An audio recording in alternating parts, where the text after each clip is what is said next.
Bang! Yeah, 713, don't step in this league, throwing rocks at the backboard. Living our dream, better dribble to the three, take the shot, here a cash short. And we don't even care what you say, we ain't scared of the hate, get a win in this last board. Stand in the paint, but it clear out the way, hit the court with the black force energy. Every single week on a killing spree, you kidding me? You talk about winning with the epitome, you better be talking with peace, and we locking the key on them. Know that it's rocking with Ryan and Dante, the drip guy with beyond the gossip, the topics we talk on a pop, and we conquering the obstacles that we cross as a team. Shot from the seats, we the Rockets like Elon. It's the H-Town Run Down.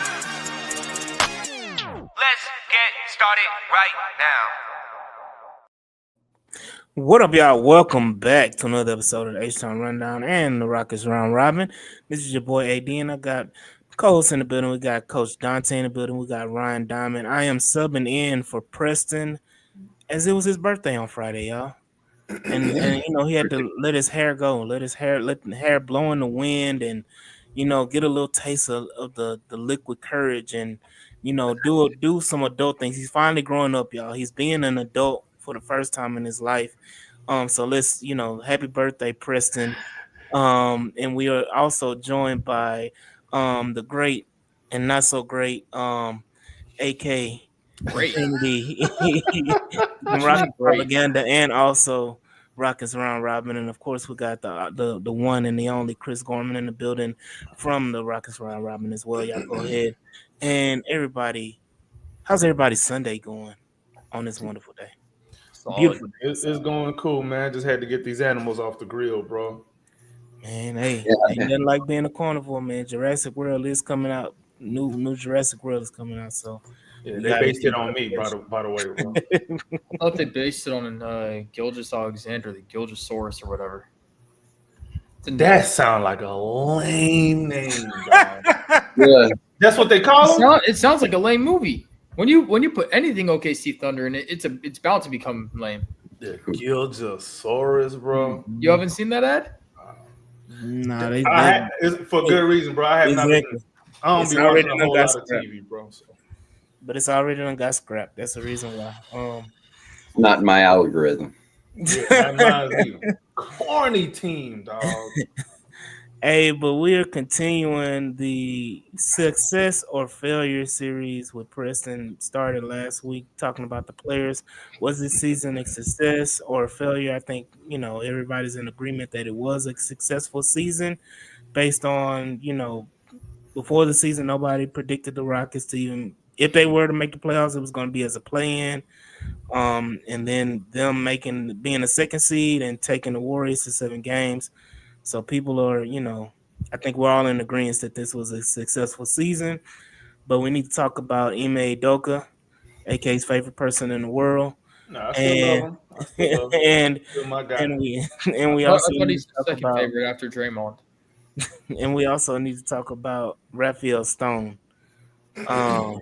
And how did he perform during the season? Because there was a lot of talk during the trade deadline that the Rockets were going to make a move. And they stood pat. So, you know, I just want to get y'all thoughts on, you know, what are y'all thoughts on the Rockets season so far? And what are y'all thoughts about Ime Udoka and Raphael Stone? I think that AK is really, really, really too far gone for not liking Ime Udoka. I think that Ime Udoka. Who said I don't like Ime Udoka? I love Ime, bro. Like what? I just hold him accountable for. You love him like Nia Long love him? No, he loves him like Josh Giddey. Wow. Like Josh Giddey, like people your age. And I think that you kind of look like him. Just FYI, just a little bit. You gonna call him Ryan Giddey? Why? Because we're both white. Y'all got the same nose. Oh man. But look, I think that Ime Udoka was great.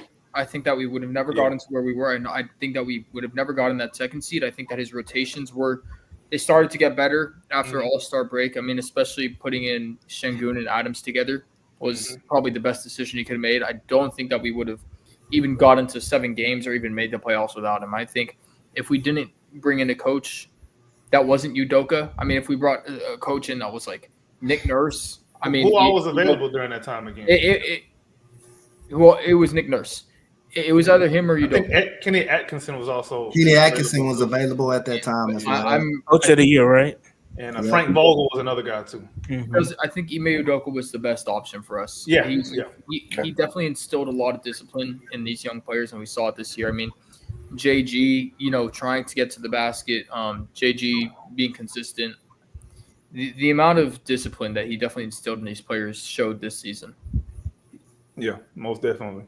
Now, the accountability portion wasn't always, equally distributed, but for the most part, Ime Udoka gets an A from me because you can't be second seed in the jungle, which is the Western Conference, and taking the Warriors, who was our absolute worst matchup. We still took them to 7 games in the playoffs, regardless of how it ended or how it looked. The results are still the results. Now, where I have my issues with Ime is his reactive nature of coaching. Now, he's a defensive first coach, and defense by nature, it's innate that it's reactive. However, you can still be proactive in some ways, in some facets. And Ime Udoka is not necessarily coaching ahead; he's coaching from behind. I.e., when he takes out Steven Adams, when they start doing the hack of Adams, like instead of standing pat and being like, nope, he ain't going nowhere. Now you lose the game because of that move, because of that one little move. And you only had 50 seconds left for them to do that. So it's stuff like that. And a lot of that happened throughout the season too, where he was very reactive instead of proactive with his rotations, with his schemes, with his adjustments. Obviously, you adjust when you see something wrong, but when you can see that something can be wrong, you want to kind of get ahead of it. Like one of the things, for example, is in the first quarter, every game you can bank on it. First quarter, every game we start off moving the ball a little bit. Other team make an adjustment, all that ball movement dies. Like that. It just dies because Ime's like, all right, cool. Scrap what we just did in the first quarter that looked good. They made an adjustment. We don't know how to adjust it properly. So Fred VanVleet, Alperen Sengun, pick and roll, broccoli offense. Clockwork. Or Dylan Brooks, go post up. I think Dylan was posting up on his own. That communist offense was for him. I keep telling y'all. I love me some Dylan Brooks, but that Udoka was like Tom Thibodeau. Well, we wouldn't beat the Celtics if it wasn't for the Dylan Brooks 10-3 game. Let me say this, what we not gonna do is bring up one game of an 82-game season. It was a big game. It was one of the biggest games of the season for us. And guess what? If we would have lost that game, we still would have been a 2 seed. So, if you wanna look at it in totality, that game didn't mean much in the grand scheme of things. It's just, I just think that was a big game, especially that 3-game stretch where we beat the Cavs and the Celtics back to back to back, because that showed us what we're truly made of. You think that if we hadn't done that, guess what, Ryan? Guess what? Where are Cleveland and Boston right now? Out. And home. So that's why I say Cap. Not to diminish anything that Cleveland or Boston did. That's just me saying that, in sports, man, you can't just take one isolated moment and extrapolate a season or outcomes and all that. It was a cool moment. It was nice that we did it. Obviously, we all happy that it happened as Rockets fans, but at the same time, what did it really mean in the grand scheme of things? Yeah, it shows you what your potential is, but did you reach your potential like that this season? Yeah. Well, with Udoka, I think the biggest thing is the culture. If we don't go through and bring up the culture that he's brought, I'm a big believer that there's championship coaches and there's rebuilding coaches. I think Udoka, we could obviously say that maybe he's not a championship coach. He may be, but so far the jury's out, in my opinion. You're right. Jury's still out. Yeah, that's where I'm at.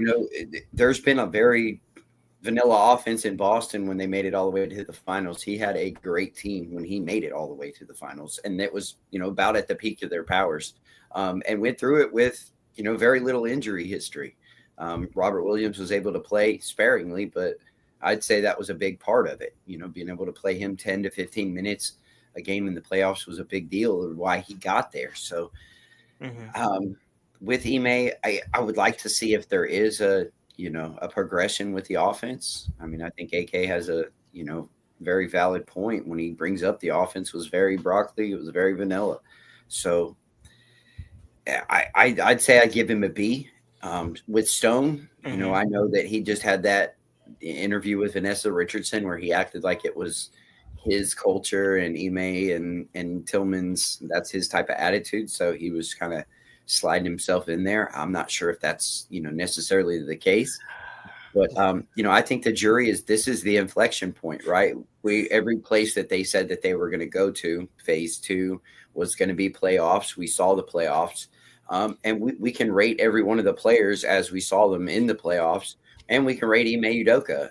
You brought up the lessons that he had in those games. Yes, now the jury will be out whether or not he can find a different way to attack in the playoffs next season. So he still will have that opportunity in my eyes. And so that kind of really all that matters.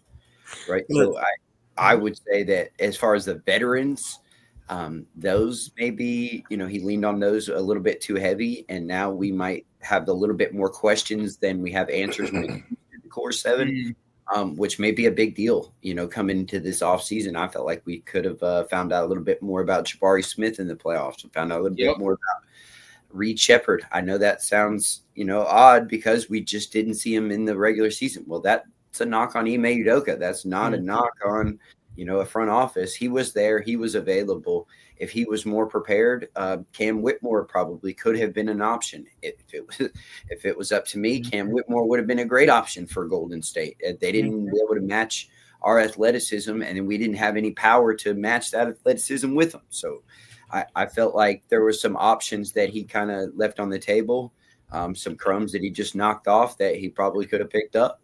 And so I would grade him a B and wait and see. So we got a B from Chris. AK, what grade would you give him? No, I'm gonna give him an A. I'm gonna still give him an A. Ryan, still give him an A, but an A minus. A minus. Yeah. B from Chris. A minus from AK. Ryan, what you got? A. Dante. Oh, I got an A. I mean, just because of, like the mess he came into. I mean, us growth at 41 and 41. I mean, let's be honest, any coach like Kenny Atkinson, Frank Vogel, any coach outside of AK favorite coach would have been a better choice. Hey, careful, bro. Stephen Silas was. Any one of those coaches would have been a better coach than him. But we are not going down a diatribe. Do you think that Nick Nurse, who didn't even make the play-in? Nick Nurse is overrated. I mean, Nick Nurse did. I'm just say that Kawhi Leonard was just that great. Not even that. I agree with you. But you just said that any coach would have been better. What would have been better than Silas? Would have been better than Silas. Yeah. Hashtag anybody. Hashtag anybody would have been better than Smiley. But I'm gonna say this: Nick Nurse was carried by Fred VanVleet, Pascal Siakam, and Kawhi Leonard. Yep. Especially Kawhi Leonard. People looking at, and I'm gonna keep going because we need to move on. Looking at what Fred VanVleet did in the playoffs for the Rockets, look at what Pascal Siakam is doing right now for Indiana in the playoffs, and look at what Kawhi Leonard was when he was in Toronto. And the reason why I say what he was because he can't stay healthy to save his life, and he played well in this playoffs too for the Clippers. But it's just the fact that Nick Nurse was carried. Let's be honest, he was carried to a title, the championship coach, and he got a lot more hype than what he should have gotten. But again, Nick Nurse would have been a better option than Coach Smiley. And my point on Ime Udoka, because I'm gonna give Ime a B plus. I'm gonna split the pig. I'm gonna give him a B plus. Just based on now, I feel like this year coming up is a make or break year for Ime Udoka. This is a year that if you don't do something better than, and I'm not just saying, just make it to the second round. With the talent on this roster and whatever they do in the offseason, you should be able to make it to the Western Conference Finals, bare minimum. And I know injuries play a factor. I know a lot of things can happen. They may cause, changes. But as the team set out going into the season next year, the goal should be Western Conference Finals or better, or finals.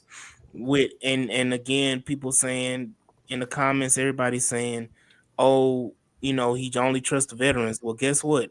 JG is considered a veteran now going into year 5.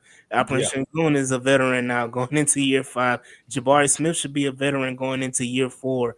Tari Eason should be a veteran. So all of these guys that we've been drafting over the last few years, you're saying he only trusts veterans. They're all veterans now. So you should be able to trust your full roster with Cam is going into year 3 with Amen. And then you got Reed going into year 2. So that's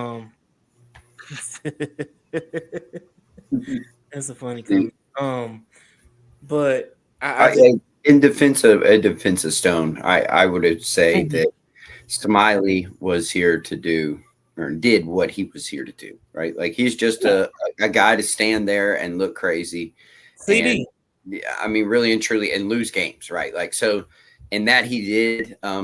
Now, whether you want to use the developmental thing, I mean, they hired Will Hardy thinking that was going to be a developmental coach, and you developmental into wins, right? Jordy Fernandez doing the same thing into Brooklyn, and then now you got to, kind of handcuff him, tie one hand behind his back, blindfold him to do any of these things, not to win games, so that you can tank in games. So I would say that, Smiley lost games and he did it in a way that, I guess there could have been a better way about it. But I mean, the culture was kind of on Stone. If I would have to, it's for him to establish and put veterans and people and put him in that success. So, I'd argue that's the Lovie Smith and David Coley. There you go. Yeah.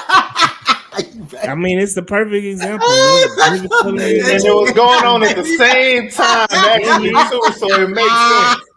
It makes sense. I got a quick question for and it might have even been a Dusty Baker thing too, right? Like I have a strong feeling that they were trying to just hire Dusty to kind of cool everything down, and he ended up winning the title. But hey, Mr. Chris, I got a quick question for you, Mr. Chris. So does that mean clapping while you're getting beat by 42, huh? Yes, yeah, absolutely. Okay. Yes, 4th and 28 or whatever it was. That was kind of I'm gonna say this: there were games that the Rockets won when Smiley was here that we shouldn't have won. It maybe could have gotten us better. Hey, boy, what the hell team were you watching? Hold on. We won on accident, bruh. We were that's what I said. Games we shouldn't have won that we won. No, this is what I mean by we won on accident. The players just went out there and had accidentally good games. They had nothing to do with that Smiley man. Well, hold on. What about the Jabari Smith game winner? His rookie. Silas admitted he ain't even draw that play up for him. Yeah, that was a bust. Jabari Smith that was a busted play because Silas can't even draw up plays. But it goes back to games that we should have lost, that we won. That was not, even though it busted play, you couldn't even get that right. You couldn't even call a he bad couldn't do play. wrong right. Yep. Right. Jabari Smith even admitted that he wasn't a part of the offense, that he just went out there and played. He even admitted that Smiley didn't have him, didn't draw a play. Again. However, Ime doing the same thing to Jabari. I gotta dock him for that. Man, doing the same thing. I have a point on Jabari. You know how they say that Reddick talks about Dalton Connect's not really able to read like what the play. He'll tell him right in front of him what the play is, and then he'll just bust out and go the wrong way. I have a strong suspicion that Jabari's like that. I think he just gets a little bit flustered or confused or something like that out there, because there's been so many times when you miss busted assignments, and he just plain just doesn't trust him. I mean, everybody's like, "Where's Jabari? Where's Jabari?" He just doesn't trust him. Is the answer to that. If you look at it from those lenses, it all makes sense. He doesn't like to have Jabari in there for long stints. It seems to pull him, for little mistakes a lot more often. And I wouldn't say that he doesn't like him. I would say that, just the mental errors are the kind of the reason Cam doesn't play. So everything kind of points to a little bit of a mental lapse is get them off the court. No, the thing about that is that the mental lapses and those small things won't matter as much if you allow those guys to produce offensively. If Cam, as much of a liability as you want to say as Cam is on the defensive end, but if Cam is giving you 20 a night, I mean, the offset, you're still winning in that offset because he may give up 3 or 4 mental lapses a game and give up maybe like 6 or 8 points off those mental lapses, or maybe even 9 or 10, but he's giving you 20 a night. If you let Jabari free and let him pull out his full offensive game, Jabari averaged 15 this season? Nah, I wouldn't. He should have 12. 12.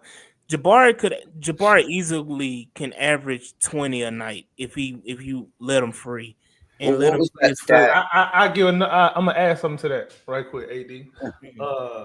In the middle of the season, I'll be back. Don't come back. But in the middle of the season, I was saying I had mentioned something about the offense, bro, and Ime Udoka's approach to the whole thing.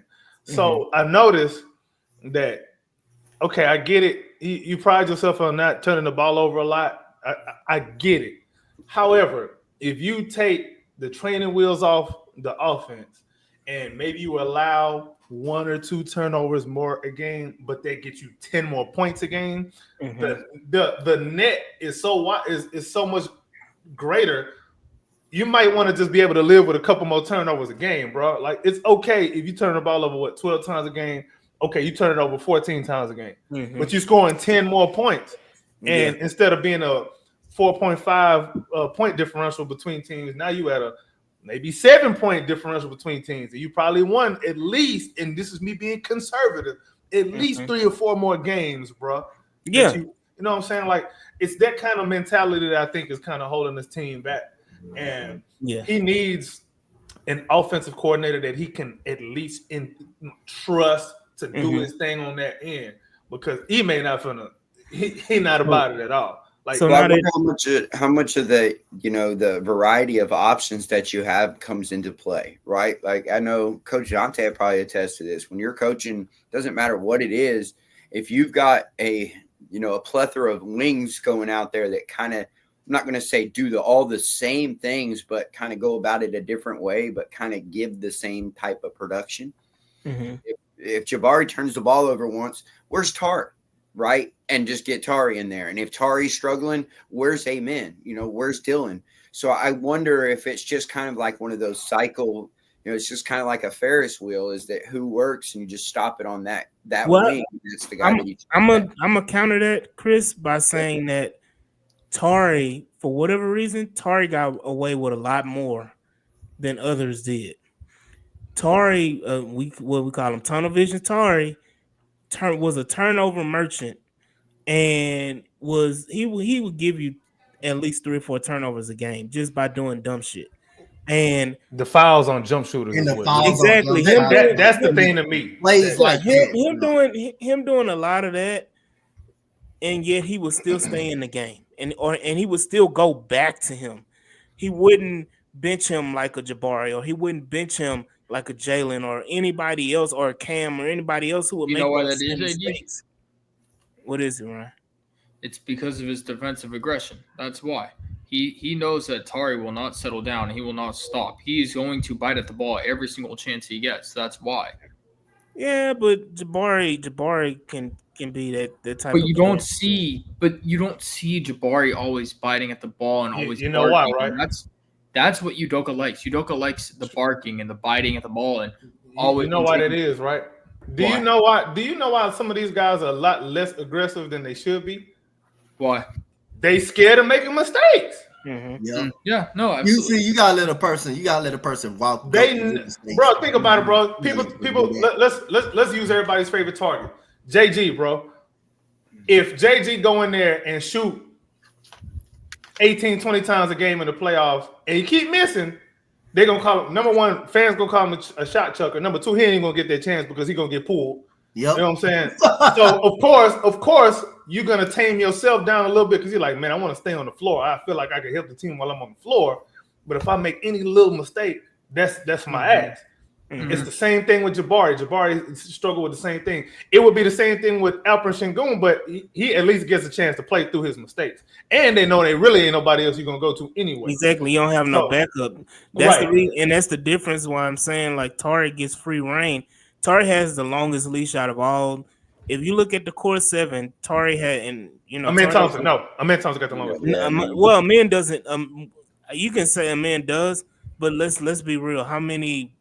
If you and I'm going based off of all the core 7, Amen is the least mistake-ridden player of the core 7. Yeah, that's true. So that's true.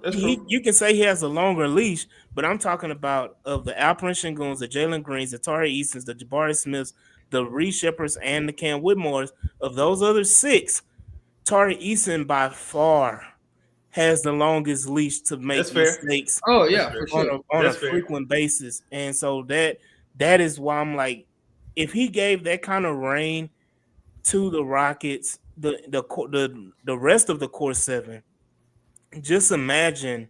Yes, we probably wouldn't have been the 2 seed, but I feel like we would have been more equipped to make a run in the playoffs and get past the first round. Bingo. If you allow them to take the lumps during the season and you lose, instead of you being a 2 seed, you end up being a 5 seed or something, and you end up playing, you know, instead of playing Denver, you probably play whoever. Let's say we play the Grizzlies, the Clippers or something. Let's say we play the Clippers in the first round as a 5 seed. Clippers get the 4 seed, whatever, and we play the Clippers in the first round. That'd been fun.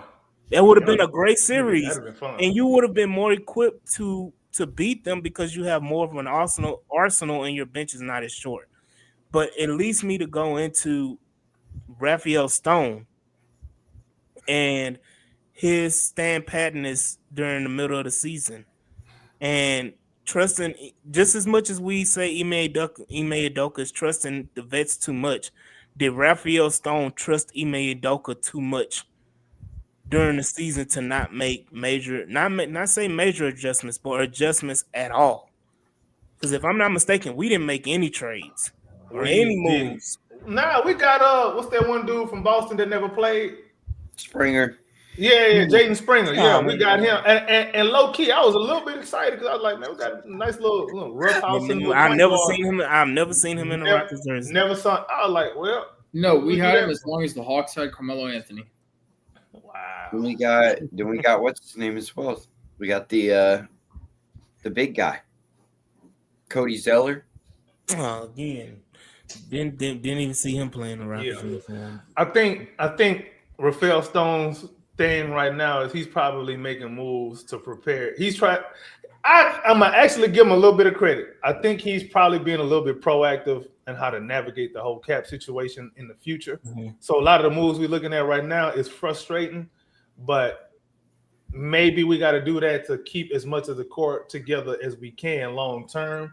That's the way I'm thinking that. That's the way I'm looking at it. I might be very wrong, but if we got to look at it though, if we had to ask the question that what move could we have made that would have made sense for us this season and the next couple of seasons? Mm-hmm. Like what move would that have been? And would that move have made us any more likely to come out of the first round against the Warriors? To be honest. Well, like, I mean, if they would have acquired a shooter in some sort from somewhere. I don't think shooting is the problem though. Oh well, shooting is a problem. It is a problem. Having shooters is not necessarily the problem. It's how we getting these guys shots that's the problem, mm-hmm. bro. No, so we can say go get a shooter. He may gonna put you in the worst position to shoot the ball possible, bro. Well, I mean, go ahead, Chris. My bad. Well, I would say that let's go back to the original theme from the thing, phase 2, correct? Right? Mm-hmm. Isn't it? We're gonna see what these guys can do in the playoffs, and if you're gonna go making those kind of moves, what's the ticket? What were the tickets around the league that people were looking to, to move some of these guys for? I'd argue that that would be a little bit little bit early of a move to make if you're Stone. I think they wanted to see what they got into the playoffs. Now, and like you said, when are you going to take the training wheels off that are Fred VanVleet and Dylan Brooks? Like when are you going to bring that money off of the books and start kind of letting, similar to like what Timberwolves did with Conley kind of, losing a little bit of the reins and kind of taking a step back, taking less money and allowing Ant Edwards to make more mistakes, which he did last year and this year, and start to really kind of take over as a lead ball handler and a lead guard, with a little bit of help. But I'm glad they didn't make moves. I was kind of arguing with it because we're always going to be a prisoner of the moment, right? Like we want to make a good playoff run, but by him not making moves, now we still have the 10th pick coming up into this draft. We still have Reed Shepherd. We still have Cam Whitmore, which I'm sure that if we were talking about one of these type of moves that was more of a veteran shooter, Cam Whitmore might have been on the board based on what we had seen in this regular season. So we still have all those pieces. The expiring contracts are all guys that have been here and we kind of gave them their shot, right? The Tates, the Holidays, the Landells, they're not going to leave for anything. The Jeff Greens of the world, the Adams, we figured something out. So it's like we can go to them at the end of the regular season and they would still be expiring contracts. So I don't feel like we have lost any of the, we haven't lost any of the ammo. The ammo's still in the shed and I'd rather it be there. And we know what we know rather than say, hey, we made it to the second round and now, we might have gotten a little bit more data, but we should have looked at it the whole time from the macro view, like Stone was saying. We need to see what these guys are. They're going to sink or swim into the regulars, into the playoffs. Yeah, and then I'm fine with that approach. Yeah, because it goes, it's very consistent with how they've been speaking really since the phase 2 thing started. Like, right. And hey, finally, you feel a little transparency is the way that Stone always talks. You always feel like you don't know, you don't have a clue what he's doing. But I kind of feel a little bit more content with Stone has been saying this the whole time, guys. Like, let's be patient until the right move is there. So I'm learning to trust Stone a little bit more, to make those moves if they come. But right now, the patient approach has been what he said and what he's been doing. Yeah, and again, I think, like you said, going with the thought of, okay, we're going to see. I think he thought that Ime was going to allow those guys to kind of play it out as well. To hey, we're not making the move, so this is let's see more Cam and let's see more Reed, and Ime still went about his way. But what would you give, Stone a grade this year? I'll start with Chris and go AK, then Ryan, Dante. I mean, I guess it's all going to be for, personal.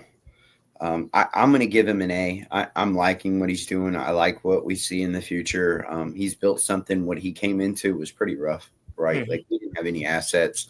The cupboard was dry, and the cupboard is not dry 3 years later at all. And we have talent on the roster. So, 7, whatever you want to call them, core 7. We still have money, flexibility. I just trust him to make, I'm wait and see. I'm going to give him an A now, but this Fred VanVleet contract is going to change some things. So I want to see what's going to happen. I'm going to give him an A for this season. I'm giving him an A.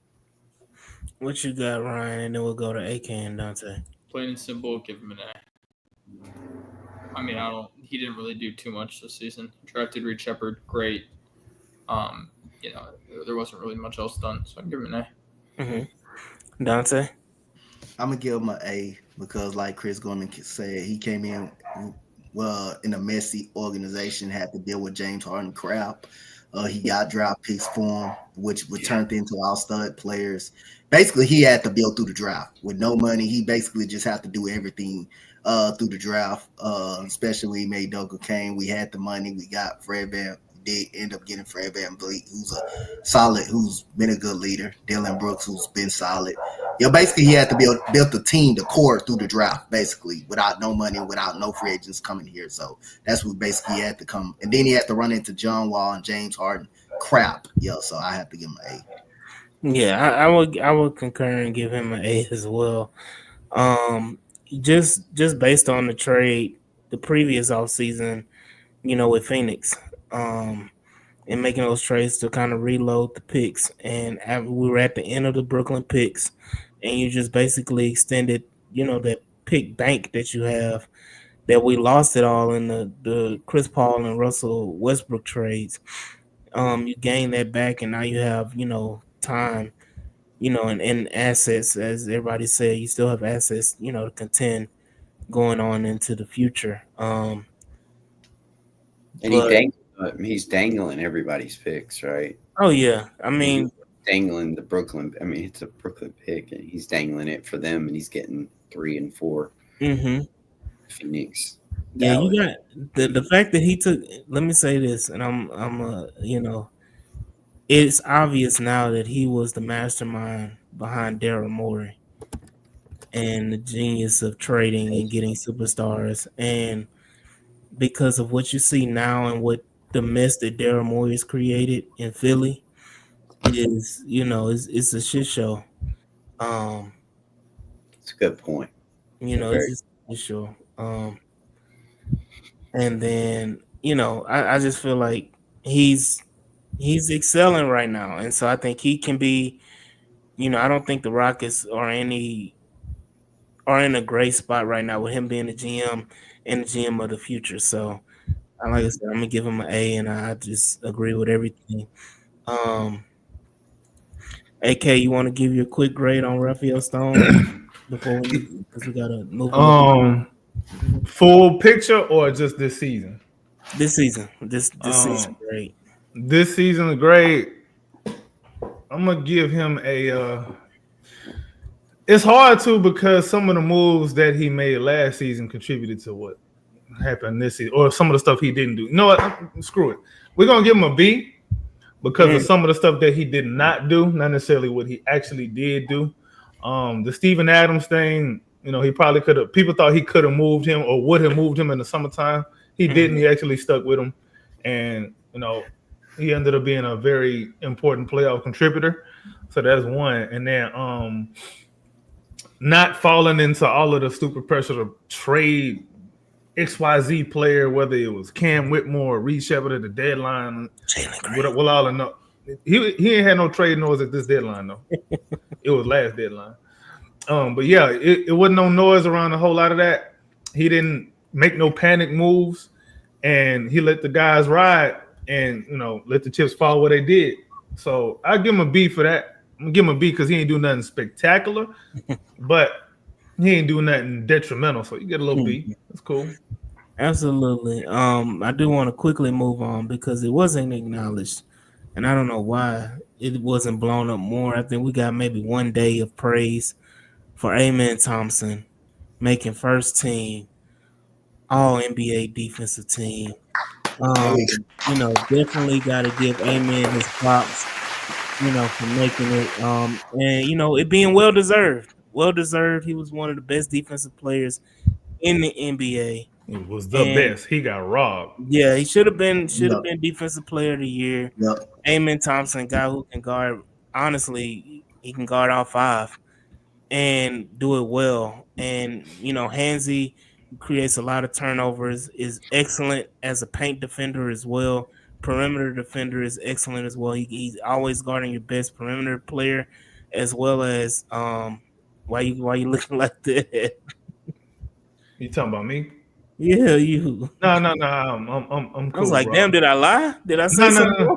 No. You ain't saying nothing stupid yet, but you will though. Oh, okay. But definitely, he has been, probably will be a consistent or perennial defensive player of the year. Probably he will be a perennial defensive player of the year candidate, and possibly a perennial defensive player of the year. I see him winning multiple defensive player of the year awards in his future. Amen Thompson, who's also going to claim Jamaica. That news just came out that he's going to claim Jamaica and going to him and his brother going to try to play for the Jamaican national team in FIBA and the Olympics coming up in 2028. But shout out to Amen Thompson, and unfortunately, the Rockets didn't have any players on the All NBA team. 1, 2, or 3. But Just offense. at the end of the day, it's only 15 spots. It's only 15 spots, and the Rockets were a lot really unknown, similar to the Detroit team that kind of shot up. Rockets just shot up to the number 2 seed. Detroit and the Rockets are similar in the sense that they mirror each other, same timeline, same kind of process that they're both building. Is that except Detroit just had a lower seed and a little bit worse record than what Houston had, and they didn't have any All NBA players, and they took the Knicks, who's in the Eastern Conference Finals. They put them through the ringer in that first round. So give credit where it's due, but again, I'm not shocked. I'm not surprised that no Rockets made the All NBA team.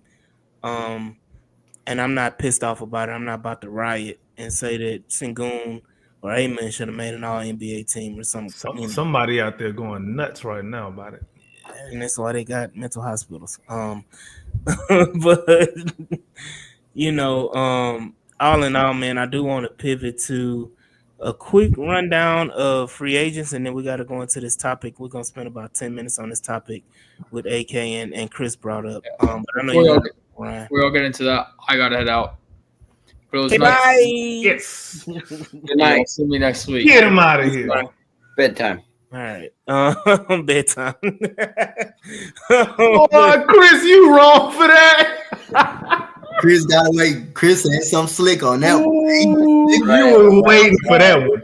I know you had that in the chamber ready to go, boy. Hey, shout out to King Name Clip. Saying Shakedown is a rundown. AD Coach, appreciate you. It's good. But again, I want to talk about free agency. Just a quick preview.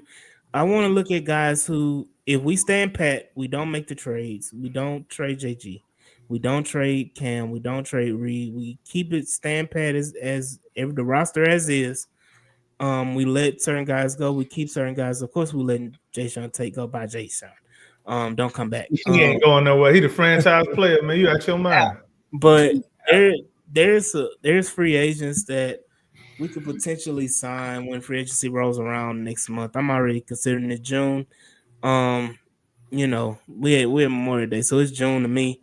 And next month in July when free agency hits, what type of guys who are affordable could we bring in, quickly? And I just want everybody to give maybe like 3 names that we could possibly bring in the off season, and with a reasonable amount. I think we can afford a guy that makes $15 million or less as a free agent, sign him as a free agent. And I'm saying not including re-signing Steven Adams. I think that should be a must. Fred VanVleet is on there too, by the way. Do we want to include him or not? No, Yeah, we'll know about his option by then. Yeah, we'll know it's by the end of the week. We'll know what his option is. I think they pushed it back to the 29th. So by Thursday, we should know if they're going to keep his option or let him be a free agent. But Isn't it June 29th?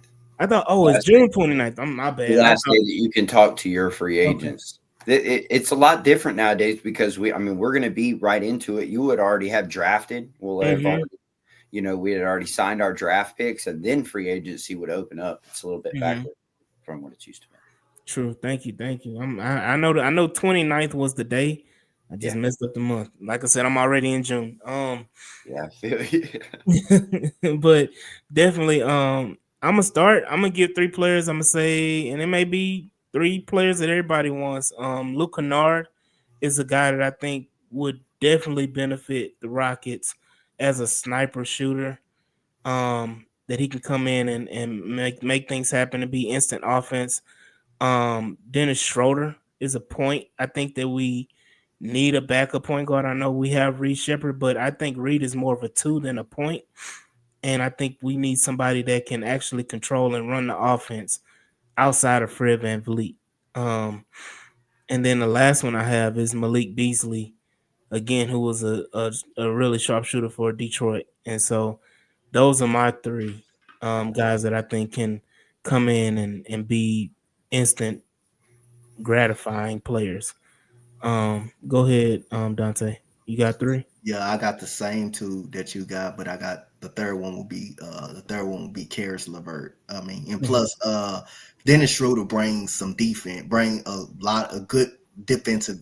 He's a good defensive point guard. If a lot of people don't know, only reason Reed Shepard probably didn't play a lot because you making threes on the other end, but you giving it back on one end. You giving it that all you've been giving. That's why he kind of played himself out the rotation, but. With Dennis Schroeder coming in, he's a very good defender, very good improved shooter as well. He's an improved shooter as well. And he can get to the basket. He's very, very quick on his feet getting to the basket. So he provides scoring and on some good quality minutes on the defensive side. And Luke Kennard, a sharpshooter, someone that you can that can really move without the ball. And that can actually shoot. And Karis LeVert, when he's healthy, he's just a flat out scoring machine. So Karis LeVert, it's the same two you got, but I'm gonna add Karis LeVert. I have Karis LeVert my third. Ooh, AK. Yeah, I'm probably gonna go a whole different way. I'm looking at just solid rotation guys. Precious Achiuwa is one guy I think he'll provide a skill set that we don't necessarily have. And he can still come in and play a little bit of that Ime Udoka ball. He'll offensive rebound. He'll defend a little bit out in space. And he can catch a lob. Something that we need a little bit more to that same degree is Gerson Yabusele from the Sixers right now. But he can three. He can hit the three. He can hit the three ball. I think he'll be a good outlet for drivers, a good spacer for Alperen Sengun. And last but not least, a guy who I've been banging the drum for a little bit now, Malcolm Brogdon is probably the most perfect guy you can bring into this situation. He's from Boston too. He played in Boston with him. Right? He already has comfort level with Ime Udoka in the offense. He can run the offense by himself. You can run a lot of that garbage you run with Fred, except it's probably going to look a little bit better because Brogdon is bigger, number one, better shooter. He can defend too. Brogdon he's not a hijacker neither. Like he won't hijack the offense, but he'll do exactly what the coach asks him to do. And I think he complements just about everybody on the roster. Whoever you can play him at 1 or 2, sometimes a 3 if you're going a little bit small on the perimeter. So yeah, I'm a big Malcolm Brogdon guy, man. Chris, what you got? Ty Jerome. I'd like to see what Ty Jerome. Let's see. I don't think Cleveland can bring him back. They're going to be so heavy into the second apron once the new season schedule overturns. Al Horford. I'd look to see if he kind of wants to do one more year with Ime.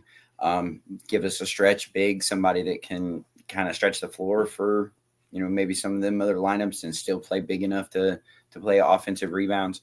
And then I'd like to see what Brook Lopez wants to command money-wise. Same idea, rim protection. I'm looking for somebody that can stretch the floor as a big or, come in and knock down some shots like Ty Jerome. I know in the playoffs that might bring the ticket down. Check in on some of the, the lower tier free agents. Y'all brought them up, the Schroeders, see where they kind of land, and the Beasleys. Yeah. Anybody that kind of gets very underrated. Very underrated. About time. Question for you, Chris.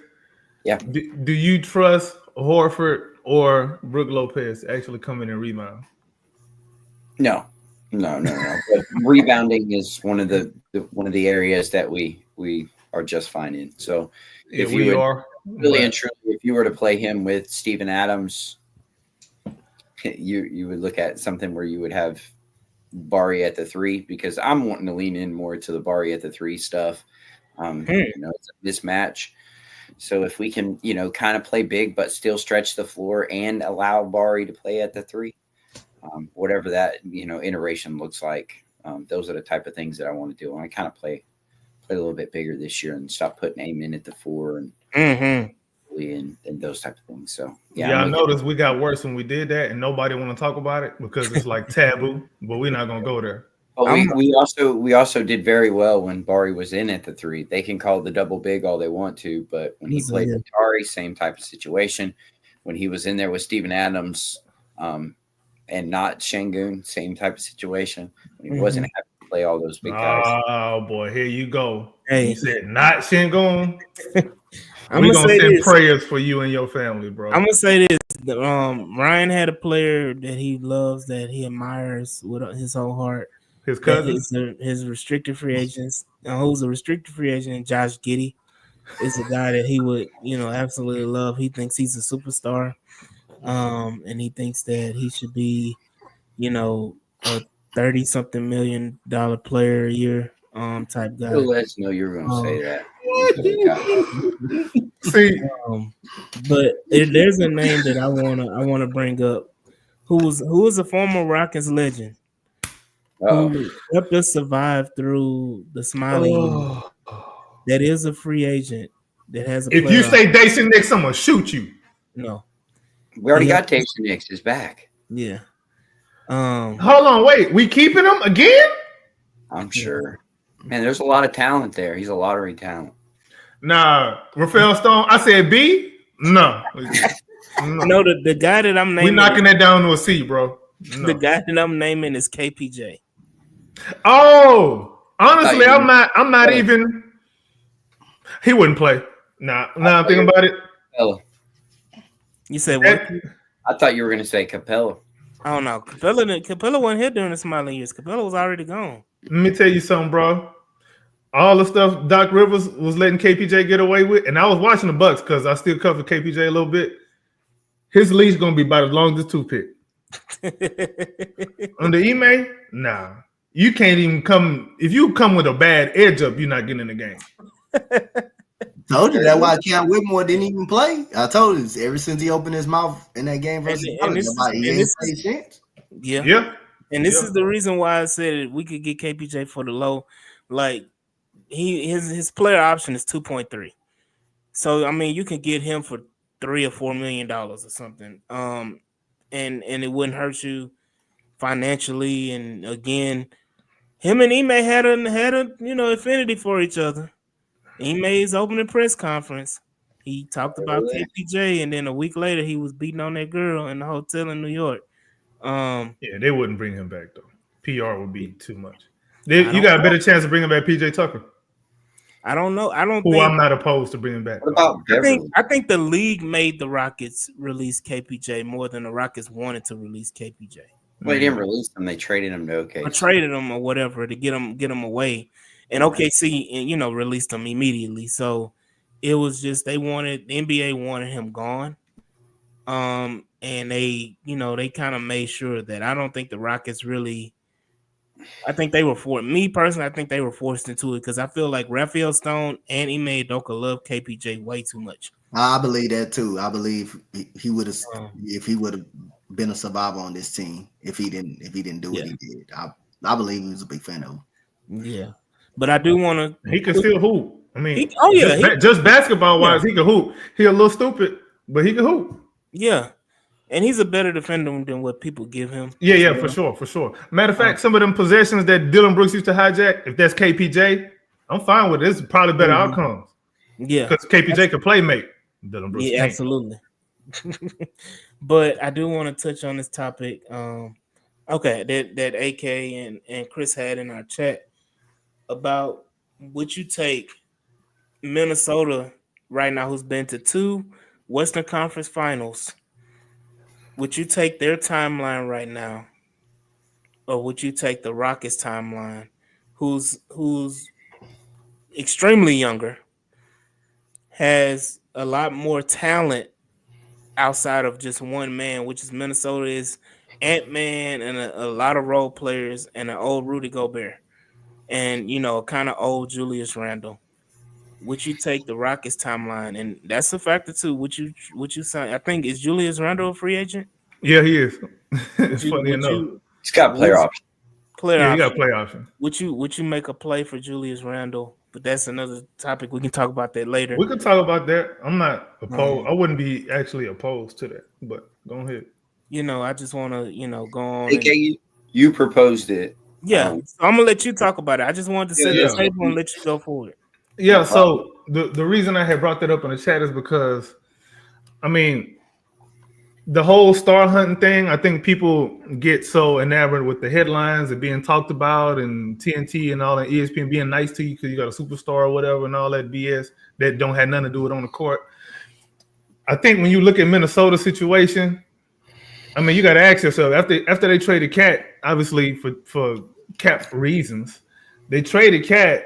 All right, you got Julius Randle who got this play option now, but you got to look at your prospects now from between now and the next couple of seasons because when can Ant opt out of a player deal? Can't remember when it is, but he just resigned, so it'll be a couple of years before he can opt out. Yeah, like what are they building? He doesn't have like an opt out in his. He doesn't have a player option. Oh. He'll just be an unrestricted free agent till 29-30. Okay, cool. So that's 4 seasons then. So let's say or 4 or 5, whatever that thing. I'm gonna say 3 seasons because dudes can come out and be mad and be like, give me a trade. So I'm looking at it like this. Okay, everybody would love to have Ant-Man, but if you was to trade for Ant-Man, you're gonna be in that same Ant-Man situation that he's just leaving right now. That's something that people don't really consider. They just, we got this pretty new toy. I don't got nothing to play with it, but it's there. Like, we got to be a little bit smarter about that. On the Rockets, however, they don't have an Ant Edwards type of player. They don't even have an All-NBA player at all. They do have an All-Star. Now, we were the second seed. You know, the draw that we had in the playoffs wasn't as favorable, but I still think we overachieved to a bit, and we have a plethora of ways that we can get better. Like you look at Minnesota, they got the guy, but how can they even get better? Look what is happening with OKC and the Timberwolves right now. Yeah, they had the one little blowout. You wouldn't put your life on Minnesota beating OKC in that series. None of y'all would. And if you say you would, I'll be at your funeral. I'll probably piss on your grave too. But anyway, but yeah, so that's something that we got to think about. And I'm not necessarily being totally negative and saying we can't go and trade for a superstar. I'm just saying, when we trade, if we were to trade for a superstar, how much sense does it make? Because that would immediately rush us into having to do things that we may not want to do faster than we want to do it. You know what I'm saying? Instead of giving ourselves more bite at the apple. So I guess Chris, you the cap person.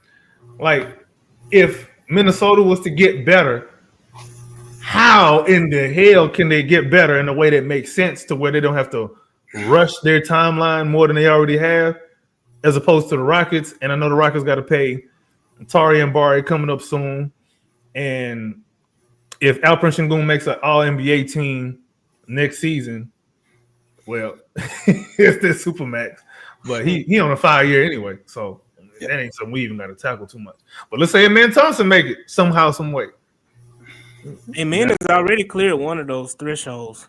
There it is. First team all defense. So if he makes an All-Star team and then makes an All-NBA team, it's over with. Yeah. So that's the kind of stuff that we got to consider when we be making these little stupid trade machine scenarios.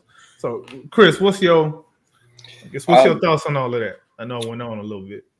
The only good thing I would say about the Anthony Edwards contract and how the team building around it is when he signed it, right? He is at the perfect time to sign it. He has signed it. It's kicking in this year. The cap will increase within this year.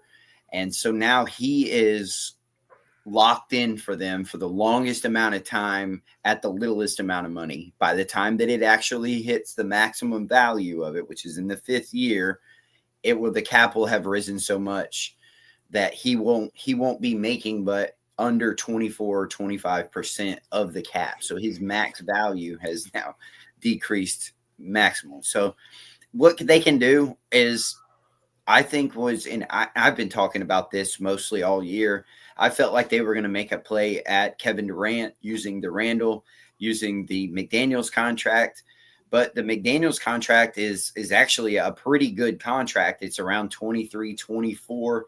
So, and he's playing his way into it, right? The playoffs, McDaniels has been a lot better than he was during the regular season. And when I was making and arguing this point, same thing with Randall. So the Gobert contract is the big one. They are at risk with the stipend rule. They do have a pick in this year's draft. After that, they have to wait in order to trade any kind of picks down the road. So they're in that position to try to use that pick or another pick down the road to get multiple picks to try to get off the Gobert deal. So what you're saying makes sense. If Randall accepts that player option, then they're going to simply just run it back. The easiest and the most simple thing is to run it back. Where I think Minnesota has a lot of Rockets area with it is I see the McDaniels contract as the Bari and Tari contract about perfect to me. The problem with is you can pay those wings, those 3-and-D wings. You can pay them that contract. You can pay 2 of them that. I don't think you can pay 3 of them that, which would include Dylan Brooks, and he makes around that same. So if we could get Jabari and Tari on that same deal, that's what I would kind of look similar to if I was Stone. And the other one would be the Fred VanVleet, Conley. If we could match that contract, Conley didn't make as much money as we gave Fred VanVleet in his early years there in Minnesota. He made good money. He made $30 million a year for a 4 or 5 year period. And then they re-signed him to a 2-year, $20 million contract. So if we could pull Fred back for $10 million per average annual value, and we could get Jabari and Tari, Stone has a lot of ammo in his bag to kind of put that amen as we brought up together. So as far as you're coming up with the team construct with the Cat trade, like you said, I mean, I'd echo the same principles. The idea was to have future flexibility. Cat was going to be harder to be traded down the road. If he had another bad defensive season, go ahead and get maximum value with it, especially with the expiring contracts. DiVincenzo, I think you could move him. I don't think you need to attach an asset. You could probably he makes 11. So, they have flexibility along the lines that I don't think people understand. The Gobert contract goes from 43 this year to 35, and it's descending in value. So, somebody may like the idea of that. Phoenix may like the idea of something like that. If you want to get a Phoenix, Minnesota, and Houston trade together, the perfect contracts would be Gobert to Phoenix, Booker to Houston,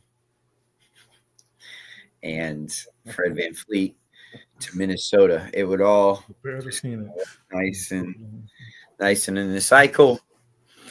But of course, you'd have to attach assets, picks, and things along those lines. Can't do it with the Kevin Durant.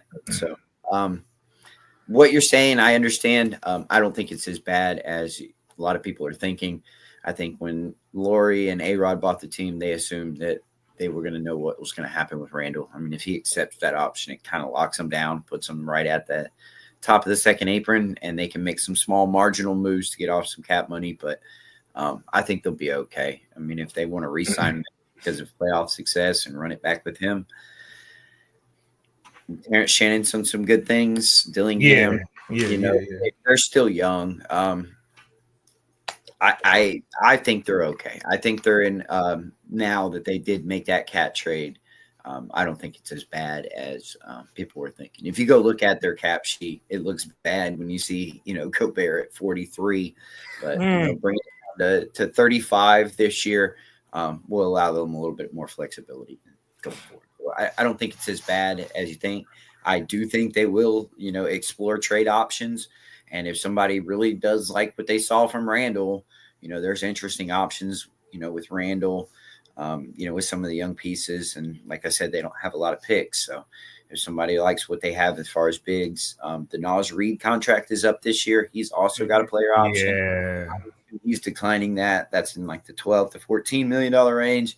A sign and trade would be a possible option with that. If you did want to go after a Kevin Durant, sign and trade him and, add a McDaniels or another expiring, a DiVincenzo, go get Durant, give Phoenix some cap flexibility. So I don't know what else other questions you might have about it, but, as far as the cap situation, the Rockets are in good shape. Minnesota can be in good shape. Side note. Yeah, that's the thing. Just like you said, the Rockets are in good shape. The Timberwolves can be in good shape. They Well, just yeah, need to. that was my argument. Yeah, I guess Yeah. I never really did bring that up. Yeah, the argument would be I would rather be Houston because of flexibility. We have a ton more picks. We're not up against the second apron. We're not in the second apron.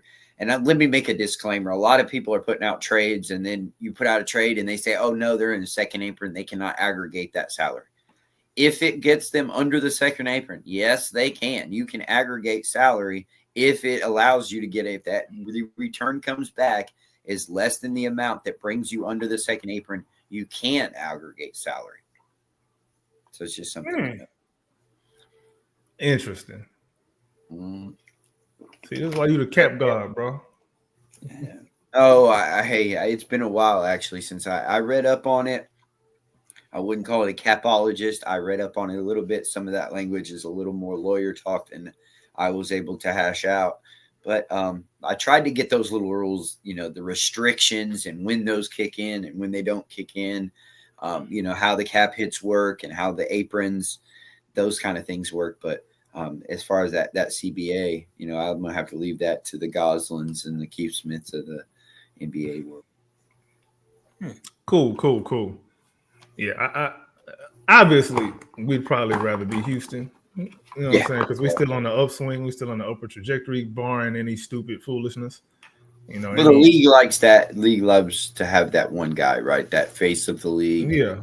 That brings in the numbers, that brings in the tickets, and he's more marketable than anybody on the Rockets is. I just, if you want to go back to one of my recent clips with Raphael Stone, he said, we're going to build this like a team.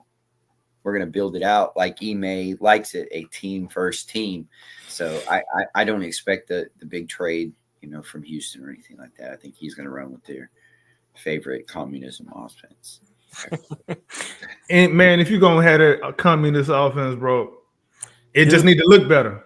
Do they bring in the offensive coordinator similar to how the Rockets with Daryl Morey, they brought in Jeff Bizdelik for Mike D'Antoni on the defensive side?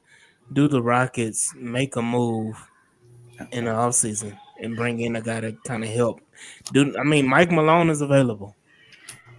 You think he want to? This is a man with a championship. You think he want to come in and just be a?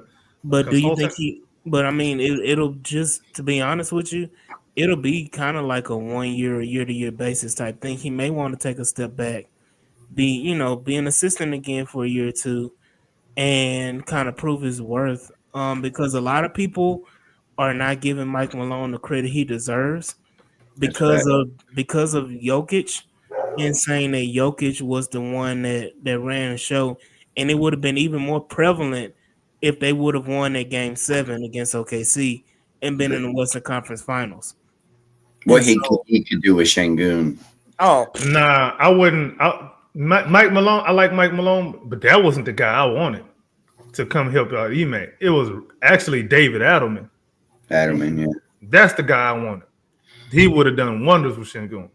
I'd argue that if I was Stone and you're wanting some kind of offensive change, I don't think it's the offensive system as much as it is the limitations by your point guard. We're just not very dynamic when you have a guy that's, small running the point. It has that many limitations. You can't see over the offense. It is very, very difficult to have a limitation at the point guard position. And, Fred's always been known for being a good point guard and turnover. He's a high floor point guard. Correct. But he's also a low ceiling point guard. Exactly. And I think we've seen that. We've seen the limit. And if you want to see a change, I think Stone needs to take the club out of the bag and trade. As much as I agree with that in theory, I think the move would be, I don't know how y'all feel about this, but I would be totally fine from day one next season. Amen Thompson, you running point. I'll be fine. He got to get the handle together though. Yeah, but I think it's together enough to where look, he's made hella strides from his rookie handling, bro. Mm-hmm. Obviously, you can't always bank on that, but I don't think he's the. If you want to raise your ceiling, because the floor is the defense. The defense is what our floor is, bro.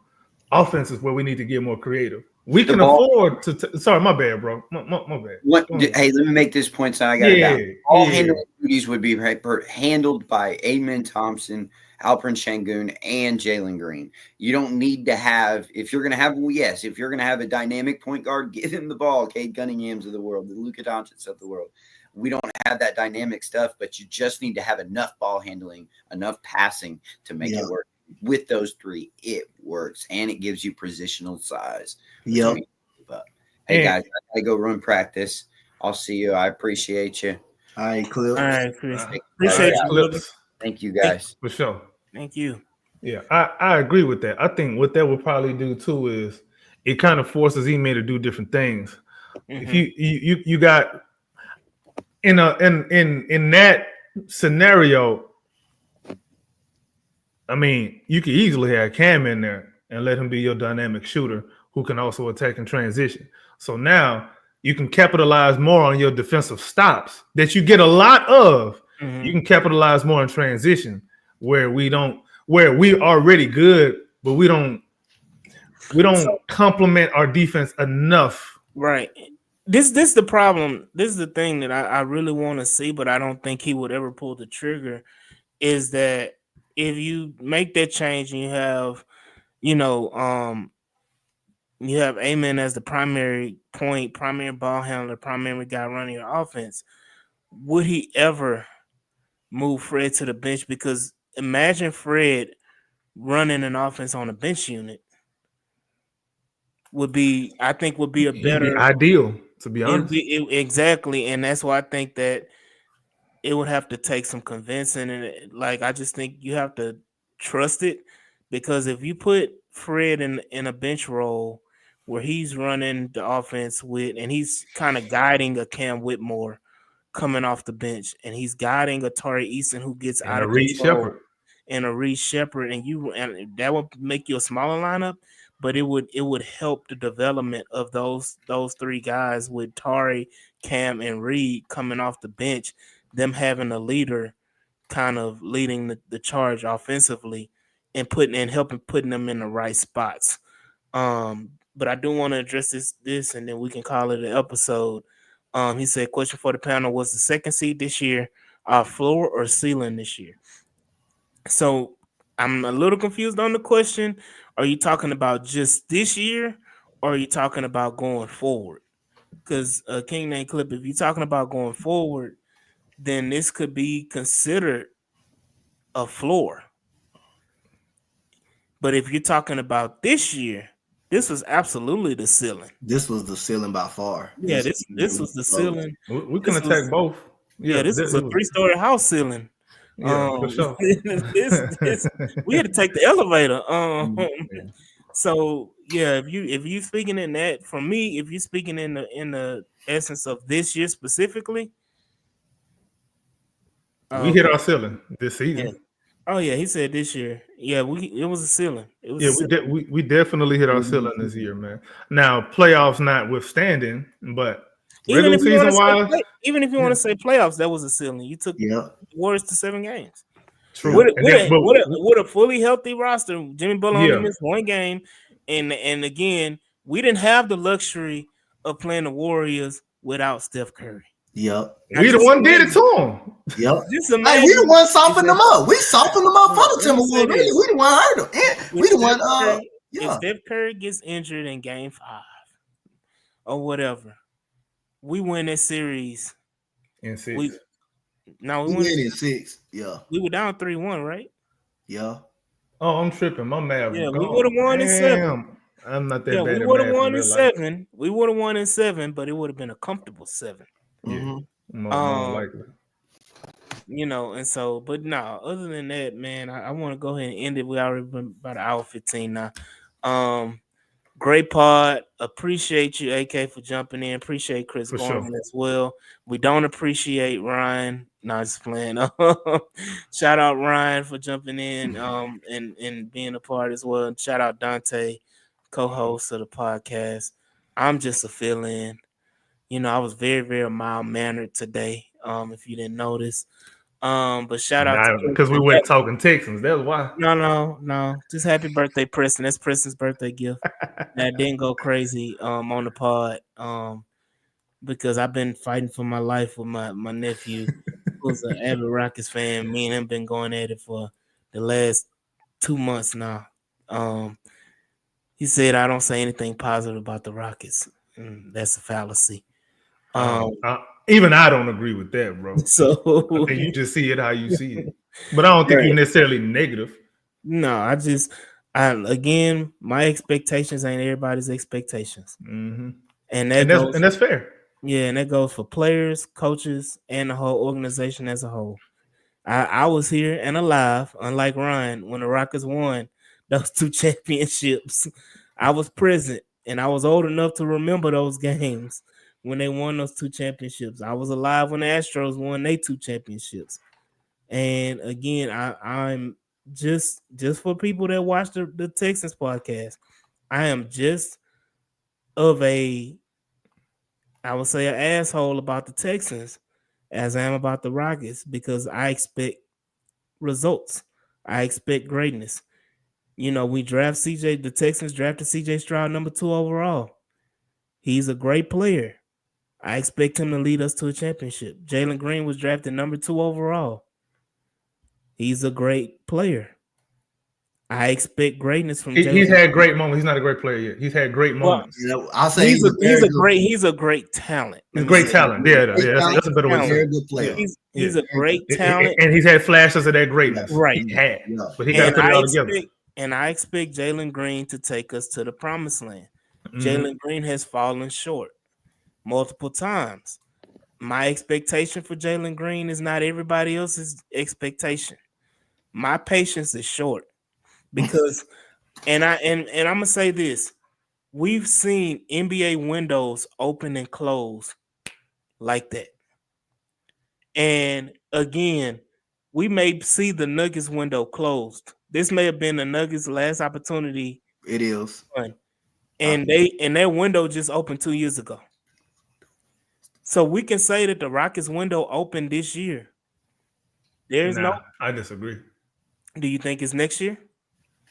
Yeah, you know why? I think the window opens, actually opens when them contracts with Alperen Sengun and Jalen Green kick in. Yeah, that's next year. Yeah, so that's when they're gonna kick in. That's the way I'm looking at it. When you start having to pay your building blocks, that's your window. Yeah. Hey, this is funny. Ryan was in the sack when we had back to back. You sure he was in the sack then? Hey, but now it's been 30 years, man. It's been 30 years since the last Rockets championship. So I went to the parade. Yeah, that's how old I am, dog. Look, I still got the VHS tape. Damn. So yeah, you still got a VCR, bro? I got it up. We speak in 1990. Some of y'all in the chat. I gotta dust it off. I don't know if it still work. It may still work. It ain't been touched in about 10, 15 years, but it may still work. You sound like somebody's old wife. But anyway.